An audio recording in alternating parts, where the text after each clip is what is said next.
we're going to sing, excuse me, I'm going to forget about, we're going to sing the gathering music together. You may want to stay seated or you may want to stand up because you're going to feel like marching. And the first song is a patriotic song from the 1904 Broadway musical, Little Johnny Jones. It was used again in the 1942 film Yankee Doodle Dandy. The second song, which is also by George Cohen, as he explained, the original lyrics came from an encounter with a Civil War veteran who fought at Gettysburg. The vet held a flag carefully in his arms, very proudly, and he said, it was folded, but it was tattered. And the veteran said, "Isn't she a grand old rag?" So, Cohen thought that was a great name for the song, and so he wrote, "She's a grand old rag." But people weren't real happy with the flag being referred to as a rag, so he changed the title. Again, I recommend if you feel like it, you can stand for our music, and we'll all start singing the words on the screen.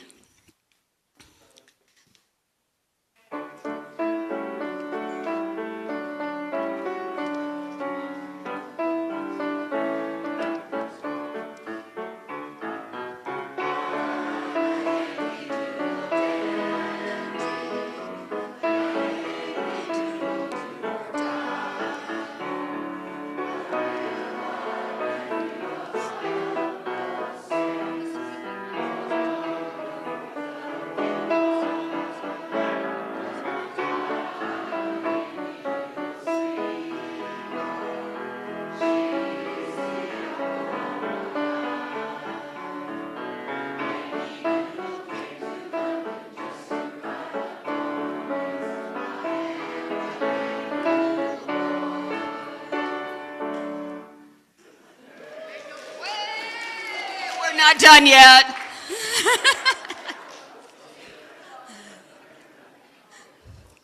Oh, no.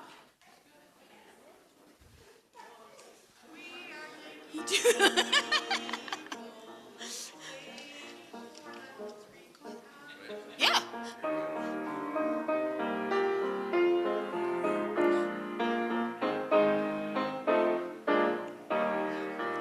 You can all watch it with us.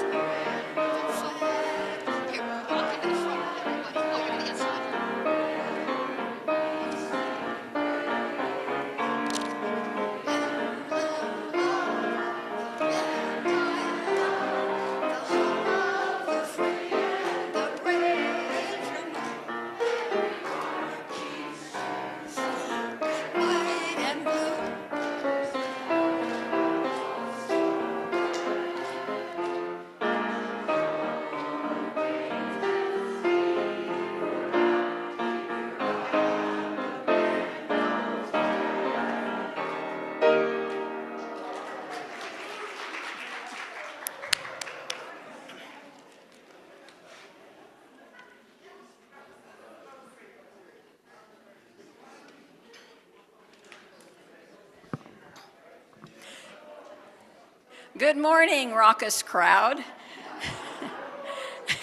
and welcome one and all to Granite Peak's celebration of July 4th holiday and our country's 250th anniversary of the adoption of the Declaration of Independence by the Continental Congress.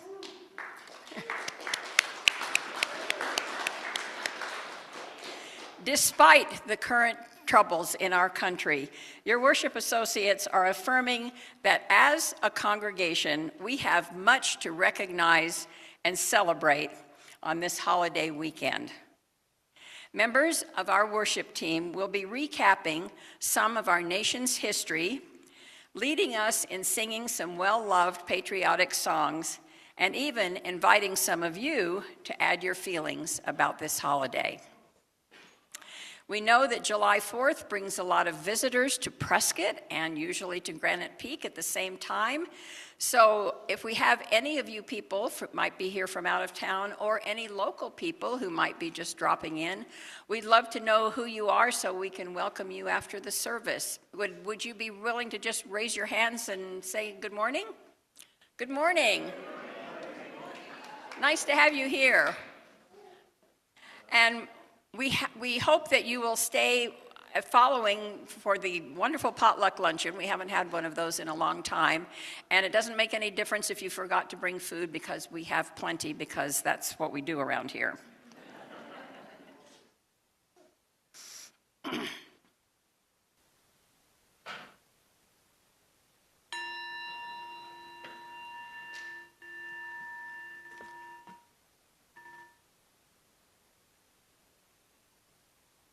With the ringing of our peace bowl, we honor and recognize the Yavapai people and acknowledge that we are living on their unceded, ancestral, and historic lands. May we be the best possible stewards of this slice of heaven that we call home, and may we be intentional in our efforts to create peace among our neighbors and our fellow citizens.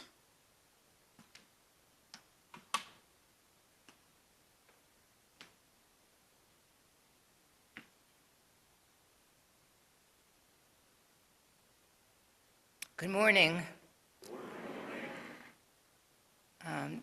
This is our time to light the chalice.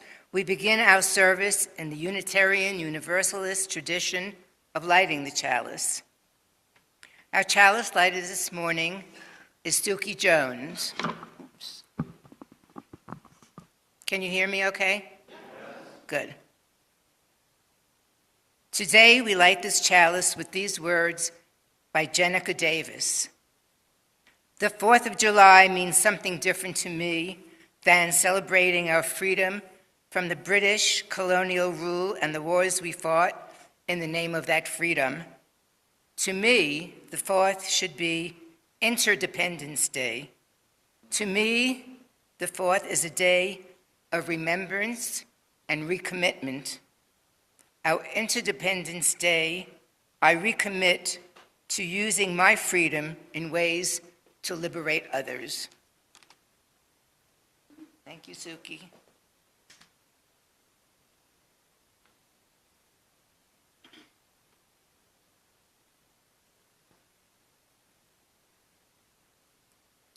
The Declaration of Independence, formerly the unanimous Declaration of the 13 United States of America in its original printing, is the founding document of the United States. On July 4th, 1776, it was adopted unanimously by the Second Continental Congress, who were convened at the Pennsylvania State House, later to be renamed Independence Hall, in the colonial city of Philadelphia. These delegates became known as the nation's founding fathers. The Declaration explains why the 13 colonies regarded themselves as independent, sovereign states, no longer subject to British colonial rule, and has become one of the most circulated, reprinted, and influential documents in history. And it begins, the unanimous Declaration of the 13 United States of America, when in the course of human events it becomes necessary for one people to dissolve the political bands which have connected them with another, and to assume among the powers of the earth the separate and equal station to which the laws of nature and of nature's God entitle them, a decent respect to the opinions of mankind, requires that they should declare the causes which impel them through this separation. We hold these truths to be self-evident, that all men are created equal, that they are endowed by their Creator with certain unalienable rights, that among these are life, liberty, and the pursuit of happiness. So our next song was composed around 1843, and the titles and words are suspiciously similar to a British song of that same period, Britannia, the pride of the ocean. Nonetheless, this was a very popular song in the U.S., even more so than Britannia in Britain was. It was popular in the U.S. in the 19th and early 20th century, and many regarded it as the unofficial national anthem.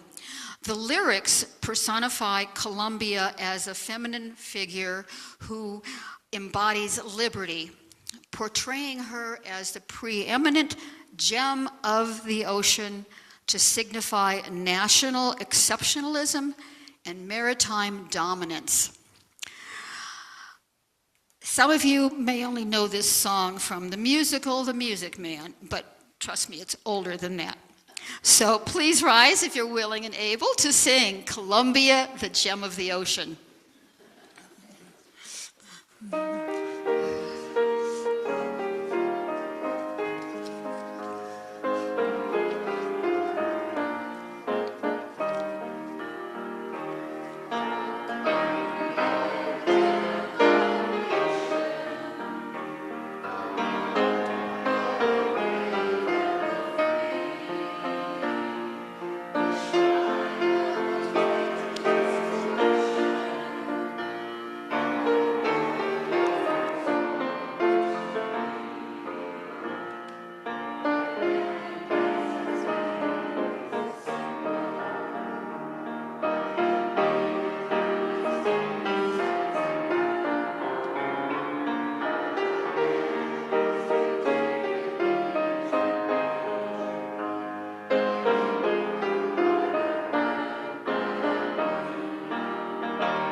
I'm just wondering how many of you actually knew that song?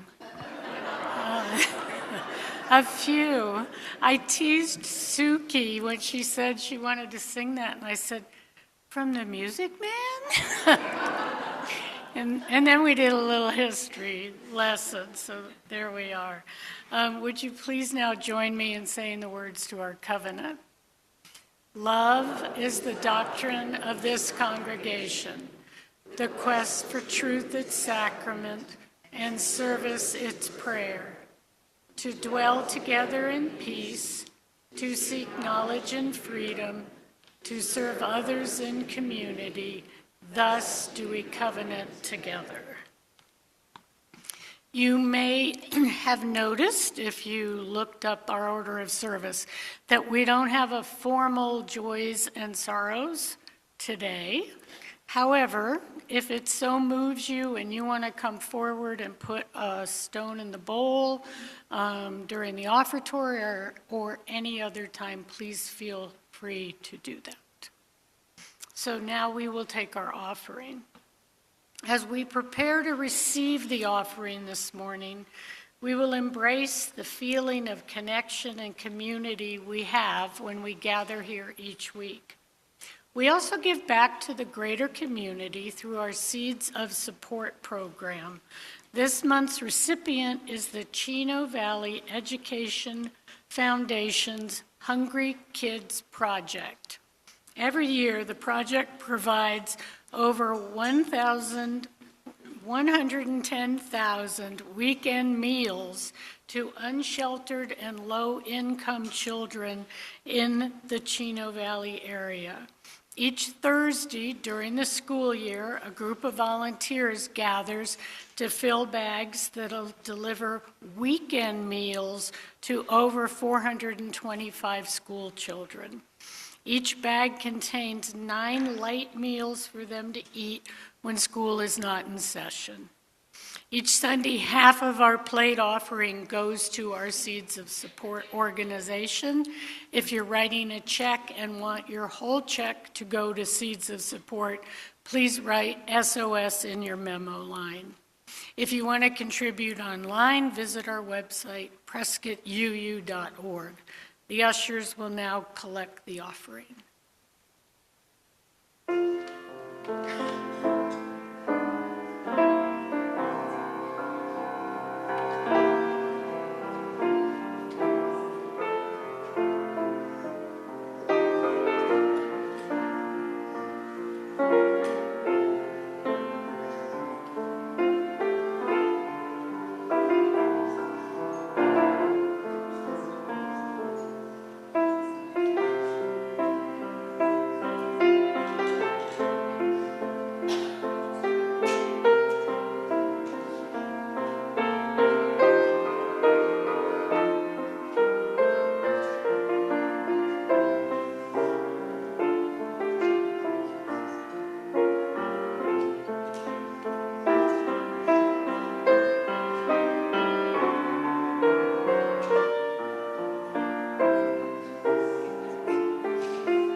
May we be grateful for the opportunity to give, for generosity is a core spiritual practice.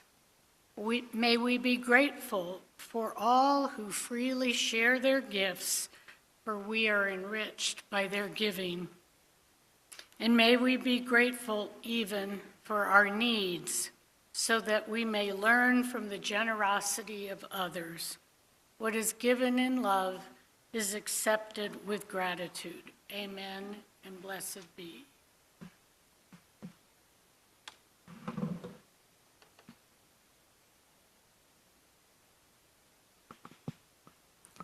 The Statue of Liberty, we're all familiar with it. When the French gifted Lady Liberty to the Americans, she was to be a symbol of the Republican ideals that both nations shared. It was not an emblem of immigration experience. However, the significance of the statue changed after Emma Lazarus wrote The New Colossus, a sonnet, to raise funds for the pedestal to put the lady on in 1883. 20 years later, in 1903, her sonnet was finally engraved on a plaque and placed on the very pedestal that she helped to endow, bestowing the statue with the popular meaning that it has had ever since. The New Colossus. Not like the brazen giant of Greek fame, with conquering limbs astride from land to land. Here, at our sea-washed sunset gates shall stand a mighty woman with a torch, whose flame is the imprisoned lightning, and her name, Mother of Exiles. From her beacon hand glows worldwide welcome, her mild eyes command. the air-bridged harbor that twin cities frame. Keep your ancient lands and your storied pomp, she cries. With silent lips you hear. Give me your tired, your poor, your huddled masses yearning to breathe free. The wretched refuse of your teeming shore. Send these, the homeless, the tempest-tossed, to me. I lift my lamp beside this golden door.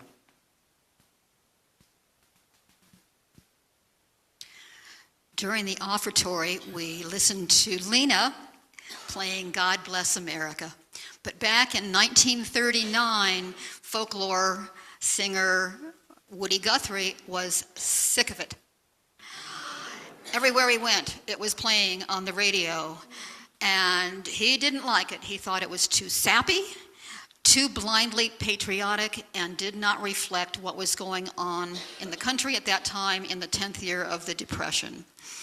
So in 1940, he fought music with music, and he wrote the song.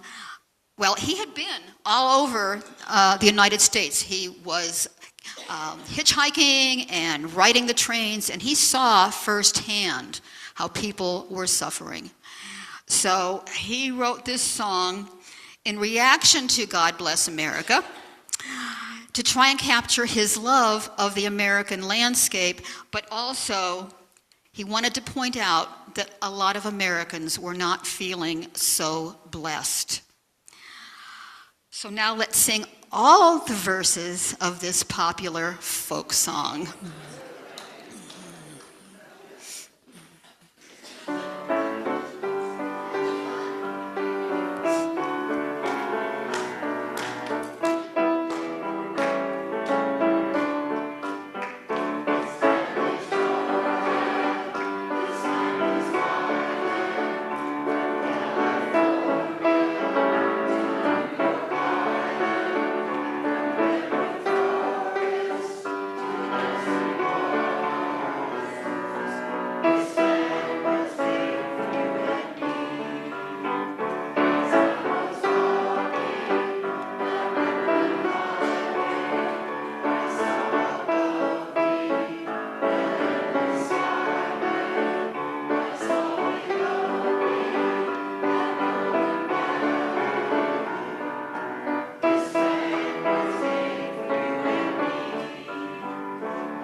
For 2.5 centuries, America has stood as the symbol of freedom, opportunity, resilience, and the enduring spirit of its people. Our nation's greatest strength has always been in the communities that we build, the neighbors who support one another, and the shared values that unite us.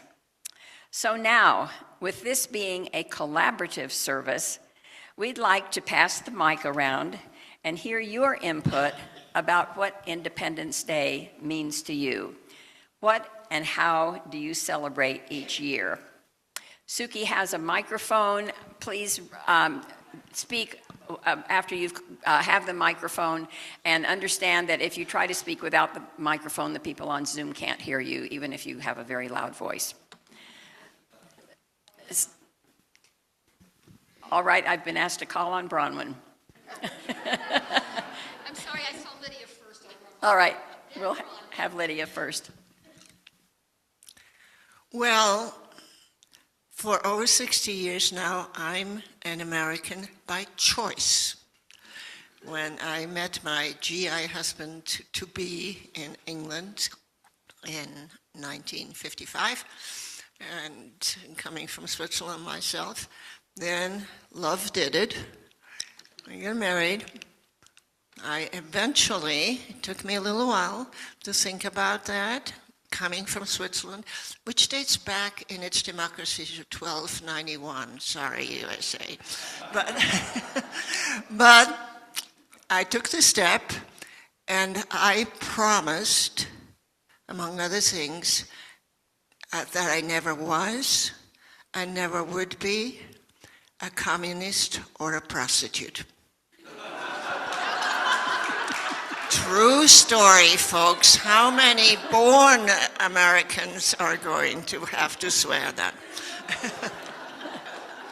Thank you, Lydia.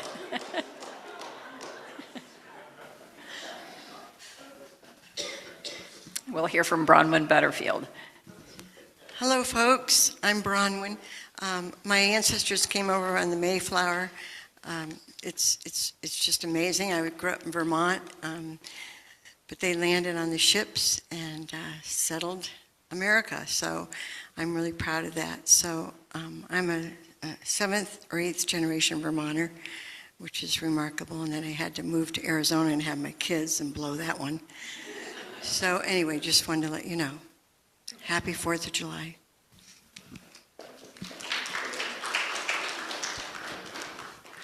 Hi, I'm Mary Fran Bennett, and I'm sitting here thinking about the First Amendment.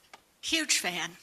I'm a retired librarian, a retired public librarian, and I want to remind you that your public library is a defender of the First Amendment.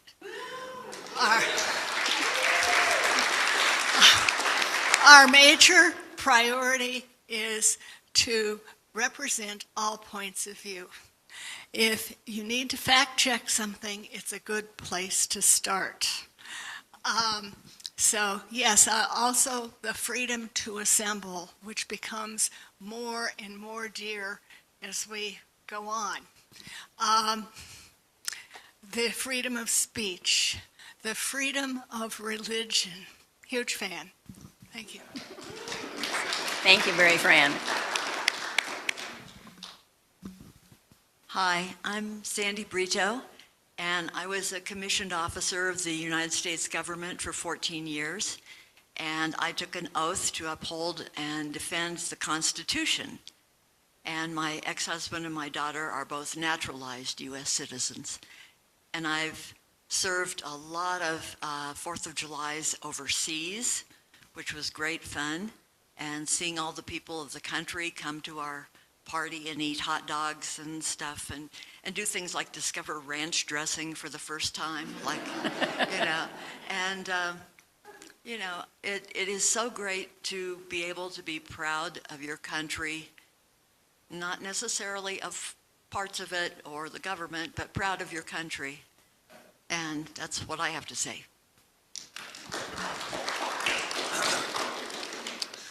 So I am a first generation. My dad and his family immigrated from Colombia when he was 17 years old. So I really appreciate that they were welcomed into this country, into New Orleans is where they came, and then eventually to New York. So, and also, on my father's side, a long ago ancestor, Captain Pinzon, was one of the 3 captains of our famous Christopher Columbus expedition. So he was kind of mixed reviews on what kind of a person he was. So I don't claim too much positive from that, but just kind of a weird historical thing.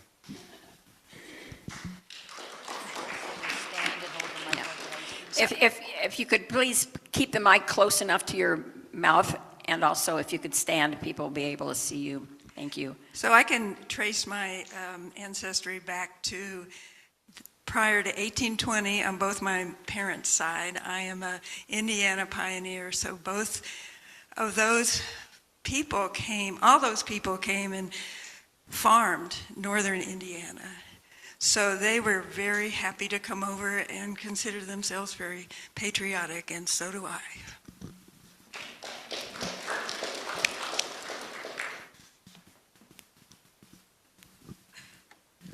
I'm Dawn. I remember climbing to the top when I was a child, climbing to the top of the neighbor's juniper tree, or cypress, Italian cypress tree. It was really tall. And I could watch the fireworks without having to hear the big booms from the Rose Bowl, from MacArthur Park, and from Griffith Park, because I lived in Los Angeles. It was an amazing experience. I'm also a Navy veteran. My mother is from Bordeaux, from France. She never became a citizen, and she was quite critical of American society, which gave me a different perspective and not a cynicism, but a little more objective look sometimes at the long-term effects of the things we do. And it's made me, I think, much more aware and much more active in my citizenship.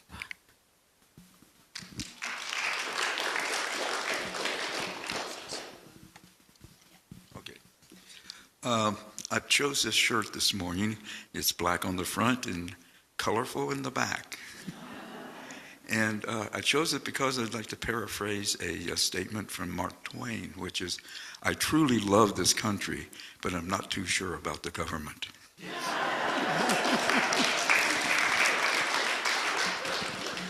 So I'm Annette Skellinger, and my most salient memory of the 4th of July was it was in the early 90s, and a number of our friends were going to Finland to present at a conference on the 4th of July, and we flew out, and we were up in the plane looking down at all of the fireworks that were going on.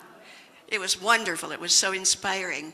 And then, on that same trip, we stupidly went to Russia, which people told us afterwards wasn't done. Détente had occurred, and people could enter Russia, but it really was, it was hell on earth. It was a horrible place.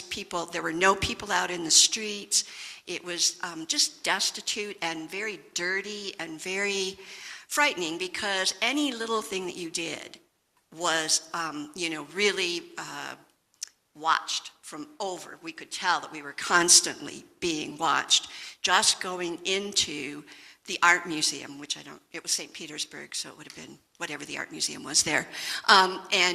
Just going in there, we were almost like, stripped to get into the place, kind of thing. Of course, being Americans didn't make it any better. So it was that stayed with me, for a very, very long time, both of the good and then kind of seeing what we have. Before I continue on this side, because I have my back to the other side, let me go over here and see if any hands have come up over here, and I see that Mary had hers up. Hi, I'm Mary Pomerine, and I don't think I get to join the DAR. Mike to your mouth, The, please. the first Pomerine was shanghaied by the King of England's troops to come and fight the colonists. And he was captured by said colonists and escaped capture and decided he didn't want to go back. He didn't want to represent he wanted to stay in the U.S.A., so he went to Lancaster, Pennsylvania, and I guess he was one of the what do they call them? Pennsylvania Dutch, yeah. And so that's why. I don't think the DAR wants me. Very good. I'm gonna tell you my quick story. I discovered that I had a Scottish relative, and in Scotland they were Covenanters, and I'm not sure what a Covenanter was, but they were not liked, and they were driven out of the country. So I found a story about one of my ancestors and his two brothers who were driven. There were people chasing them, and they got to the shore of Scotland, flagged down a passing ship, got on a ship to Ireland, and from there they came to the United States. So I am grateful for freedom of religion. Oh, I'm sorry. You were. Thank you. Christopher Hopper. My ancestors have been here since prior to the start. In fact, they served they fought in the Revolutionary War. They also, if I'm recalling correctly, stood against Pickett's charge at Gettysburg. I served as an infantry officer, briefly. Stood in front of that big wall that was stretching for hundreds of miles through Germany and stared at the people up in the towers.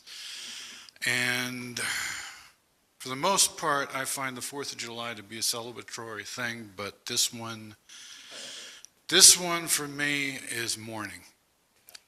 I'm sorry, but I'm a firm believer in the United States Constitution and what it stands for and every word of it, and it upsets me to no end that respect is not being held by people in office. Thank you.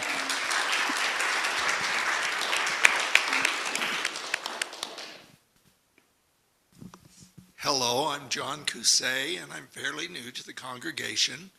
And Mike, close to your mouth, please. Thank you. I'm fairly new to the congregation. I am not a veteran because I grew up in the middle of the Vietnam War, and I chose to go out and fight fires and become a smoke jumper because I thought I was doing good, and I wasn't killing anybody that I didn't want to.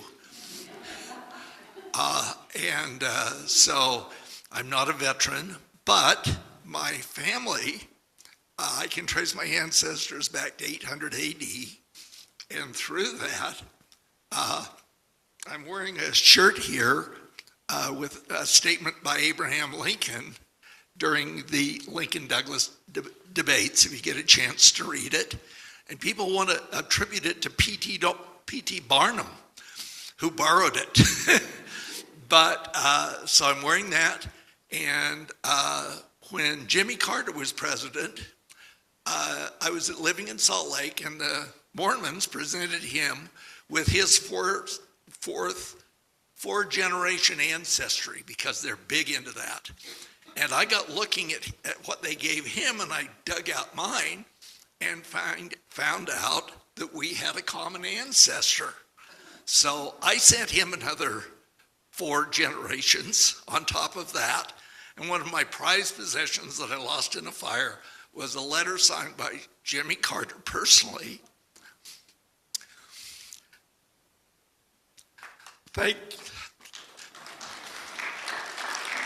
Thanking me for that. So I think we've had good leaders and bad leaders, but we're a strong country and a lot of loving people of all denominations, and I am just glad that I'm here with you.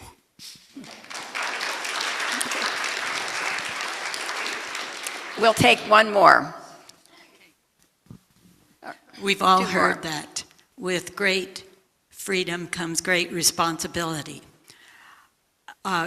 Jay and I have been reading this very influential book about right brain, left brain. I'd like to say that, we have these rights that come with our freedoms, and our many logical arguments can be constructed to claim sort of extreme rights. I don't know exactly how to explain that, but you know what I mean, I think. The right to this, that, and the other. Well, we also need to take those that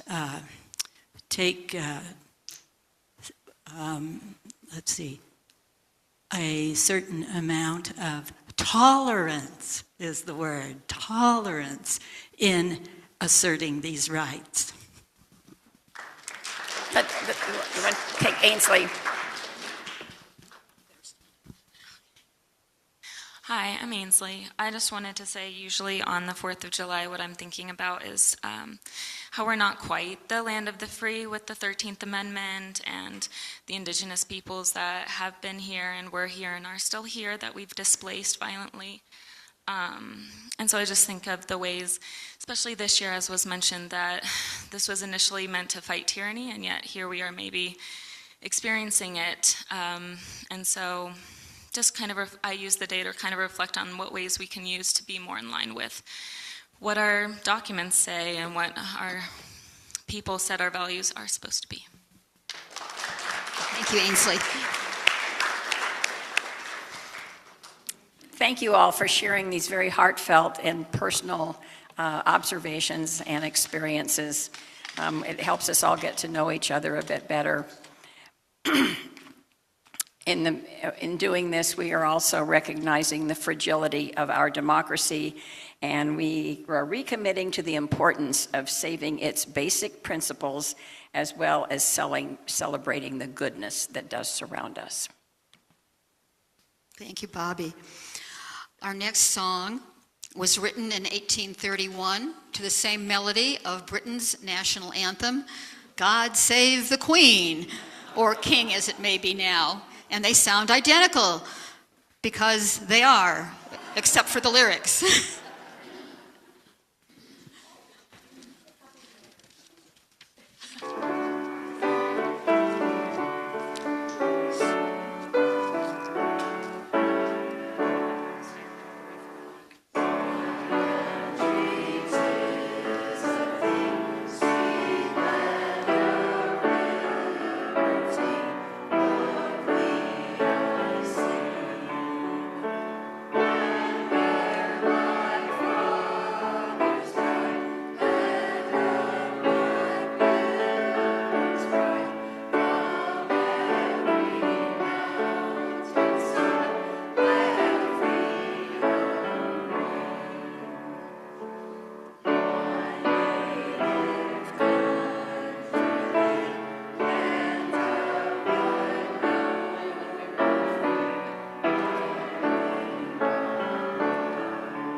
Spirit of life and love, I come before you black and brown, red and yellow and alabaster. I come longing for the simpler days that truly never were our lot, and I am an American. Hear these voices as in the complexity of our days. I am a humanist and a Christian, a Muslim and a Jew, a pagan and an atheist and a Buddhist and a UU, and I am an American. I am one who fought for my country, and I am at the same time one who protested war, and I am an American. Amongst the division of our days, I've struggled in poverty, and I have accepted the profits of wealth, and I am an American. I am an owner of weapons, and I am one who would control our nation's guns by limiting the who's and the what's and the how's, and I am an American.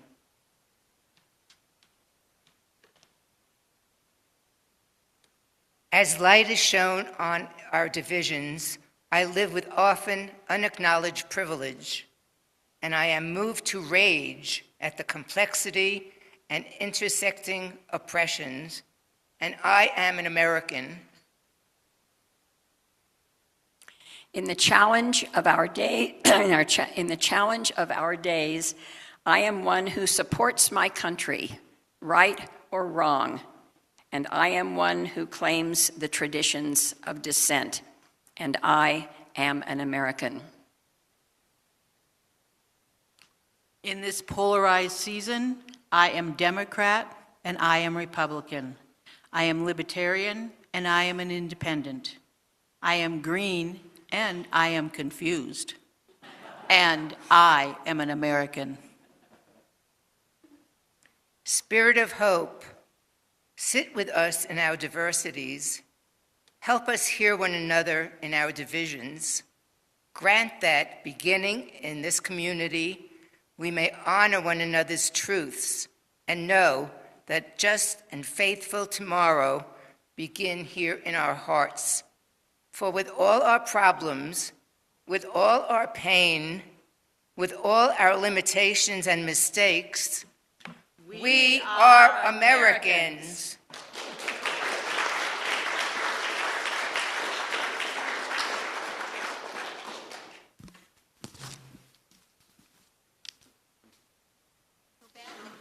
Back in 1893, I'm dyslexic, Catherine Lee Bates took a journey across the United States and went up that winding road to the top of Pikes Peak in Colorado. And she was so inspired by the views from up there and what she saw on her travels that she wrote the poem, America the Beautiful. Beloved by many as a representation of the nation's principles, and it was proposed as a national anthem. It was certainly easier to sing than the Star-Spangled Banner, yet others have disparaged it as outdated and meaningless. However, the song still carries a lot of weight. So as we sing our closing song, I invite you to reflect on how you feel while you're singing America the Beautiful.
At this time, we will extinguish the chalice. Please join in with me to say these words. We extinguish this flame, but not the light of truth, the warmth of community, or the fire of commitment. These we carry in our hearts until we are together again.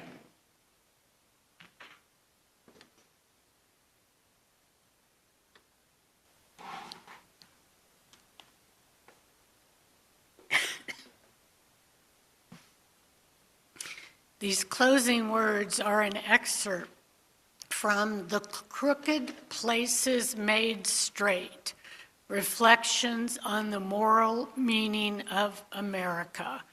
It's a wonderful read by the Reverend and Senator Raphael Warnock, and I chose this part. On the John Lewis Voting Rights Act, I have continued to fight, introducing the bill again in July of 2025. I refuse to give up. The stakes are too high. The vote is the call and response of citizens gathered together in the grand cathedral of our democracy. It's a kind of prayer for the world we desire for ourselves and our children. We must continue praying with our lips and our legs, our hands and our feet, because progress is hard fought, and in America, it has always come in fits and starts. There are times when democracy's promise of justice for all expands, and then there are these times when it contracts. Contractions are painful, but they create conditions for new birth. May we learn the lessons of the last few years and find the strength to dig deep and push towards a brighter and more inclusive America. In our movement is the spark of the divine. May we find it and may we strengthen it so it will push and press us on. So may it be. Thank you. Go in peace. Fight for our freedom. Lena, thank you. That was a lot for you to do. And thank you, Ainsley, for all those slides. So we'll have exit music and then a potluck.